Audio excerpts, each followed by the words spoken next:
La franquicia de Saw fue uno de esos contundentes aportes al cine de horror que venía suavizando su imagen desde la década de los 90, dejando la inclemente sordidez y la grotesca violencia en el perchero para poder acoplarse a una nueva y joven generación que ya no toleraba tanto lo que era el gore.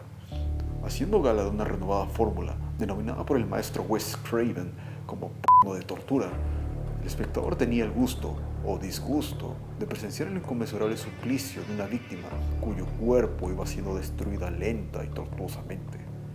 Sentirse en los zapatos del desafortunado era una inevitable sensación que muchas veces se potenciaba por la sinergia entre el raudo plano de detalle, los filtros chirriantes y la contundencia gráfica, construyendo así un insano montaje que rozaba lo psicodélico, a su vez intercalando narrativamente entre el thriller y el survival horror en formato lúdico, a lo largo de todas sus entregas. ¿Eres un amante de los coleccionables y las figuras de acción tanto como yo? Entonces ADEC es tu lugar. En ADEC podrás encontrar esta y una buena variedad de figuras pertenecientes a las mejores marcas, todas originales, al por mayor y menor. Puedes visitar nuestro sitio web en Perú y en Chile. NECA había adquirido la licencia de Saw en el 2005, un año después de estrenarse la primera entrega de la franquicia, debutando en la serie 5 de su sublínea Cruel Classics. Fueron dos figuras que compartían exactamente el mismo molde base, cada una con un ligero cambio de esculpido a modo de variante. La primera consistía en una representación de uno de los esbirros de Jigsaw, aquellos que permanecían incógnitos bajo una grotesca máscara de cerdo al momento de secuestrar a las próximas víctimas del fuego. La otra vendría a ser una representación del mismo John Kramer, alias Jigsaw, con una túnica cubriendo su calvicie producto del cáncer terminal que este padecía. Todas traerían como único accesorio a la marioneta Billy con su triciclo, teniendo una escala totalmente compatible a las demás figuras de esa colección. Sin embargo, 2 años más tarde, en el 2007, nos llegaría una versión en 12 pulgadas de ese mismo accesorio, con un trabajo de pintado superior y un mecanismo de sonido integrado que se activaba mediante un interruptor que traía en la espalda, el cual tenía 5 de las clásicas líneas del enigmático Jigsaw, además de la chirriante risa de la marioneta. Fueron de esos bellísimos coleccionables que con el tiempo pasaron por la ineludible sobrevaluación. No obstante, hace poco NECA, entre tantos Toony Terrors, Technokers y el inicio del Ultimate Jigsaw, lanzó una reedición de la marioneta y para vuestra suerte, un muy buen amigo nos ha proporcionado su propio ejemplar. Es la versión primigenia de 2007. Esto con el afán de poder brindarles a todos ustedes una detallada comparativa entre ambas versiones. La versión original venía dentro de una caja con ventana de exhibición, de donde se nos mostraba el coleccionable. En el frente superior se nos describiría la escala y el mecanismo sonoro integrado. En el frente inferior teníamos una toma de la marioneta editada y extraída de la primera película. Esto junto con el respectivo logo de la franquicia. El resto de los laterales tenían las primeras tomas promocionales que se hicieron del producto. Y en el lateral izquierdo, además de eso, tenemos una imagen de la marioneta perteneciente a uno de los afiches promocionales de la segunda entrega.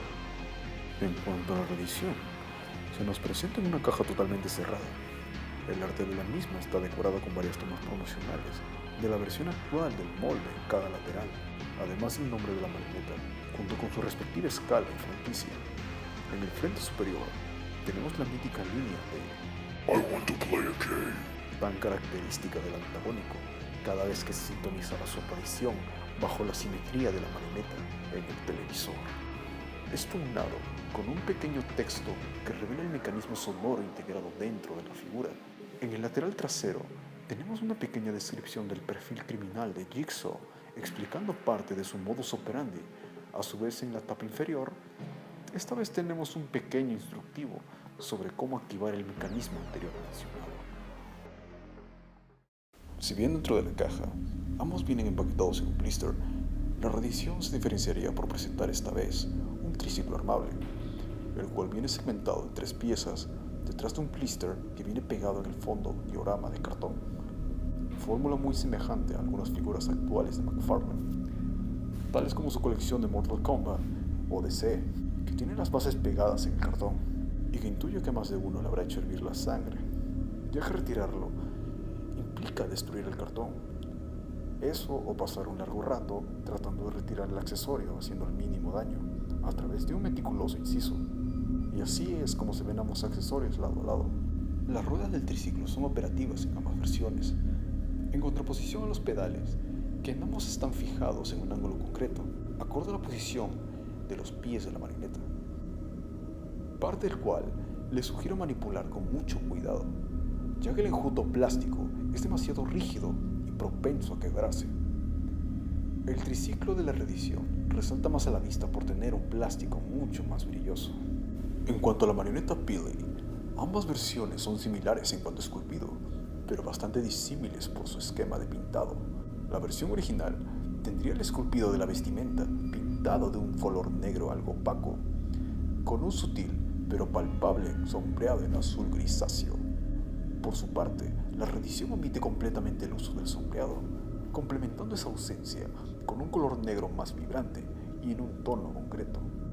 Quizá la más notable diferencia estaría en los zapatos de la marioneta. En la versión original, estas se encontraban pintadas de un rojo carmesí. Pues bueno, por su parte la reedición ha innovado con un soberbio efecto de escarchado rojizo para esa parte. Otras partes de la indumentaria, como la corbata o el pañuelo, pasaron de tener un rojo carmesí más oscuro en la versión original a tener un tono más rojizo y vibrante en la reedición. De resto, las articulaciones son las mismas: ball joint en ambos brazos, ligera rotación en las muñecas, rotación lineal en el esculpido de las piernas y los pies, y por último, pero no menos importante, un limitado ball joint en la cabeza, inhibido casi en su totalidad por el esculpido de la corbata y la camisa. La articulación parece ser un punto en contra, pero este coleccionable funge como una elegante estatuilla, debido a que las piernas y las manos están esculpidas en una pose predeterminada, que solo sirve para poder colocar a la marioneta en su triciclo, dejando inoperantes a casi todas las articulaciones, exceptuando simplemente el ball joint de la cabeza. En cuanto al mecanismo de sonido, ambas figuras poseen 5 líneas.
Y además de eso, está la estridente risa de la marioneta.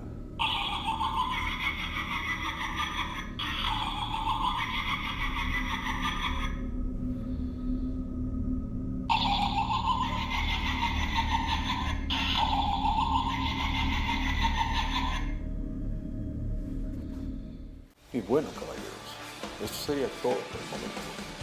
De paso quisiera invitar a todos los amantes del género al estreno de Saw X, la 10ª entrega de esta seminaria franquicia que se sitúa cronológicamente entre la primera y segunda película y que recientemente ha llegado a la cartelera este jueves 28 de septiembre. No se la pierdan y recuerden que el juego